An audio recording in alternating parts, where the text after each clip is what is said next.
Good morning mga ka-all-goods. Nata karon sa Blue Circle. Pila ta para sa mission ni Sheriff. Dito taas-taas ang pila karon kay mas 8 lang ta nakaabot kapin. Dila tar punta. So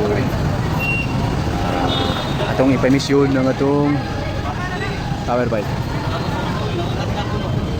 Update ra muna ko nyo kung say kayo wala ni.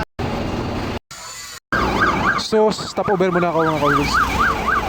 Tapos na tayo sa Blue Circle Emission Center. So, babalikan na lang yung CR dated mamaya. So, tapos na tayo sa pagpaparenew ng ating motor. Shoutout nga pala sa Encorto Board. Hanggang ngayon, wala pa rin yung plaka natin. 4 years na yung motor natin. Yan. So, lapit na ako sa bahay mga ka-all-goods. Gagawin ko ngayon, i-change oil ko to. Preparasyon sa biyahe namin papuntang Marapong, Serious Minas, Munga del Norte. Kung makadayon ko gubat sa Riders Advocates Club ngayong November pohon. So keep on tune para ma-update kayo kung kabiyahe kami. Dadaan kami Pangil Bay, Tanggob, papunta na doon sa Serious Minas.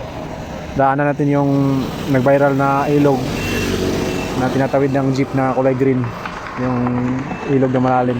Dadaan tayo doon mga ka-all-goods. So keep on tune para update kayo sa ating mga motor travel vlog. Thank you for your support mga ka-all-goods.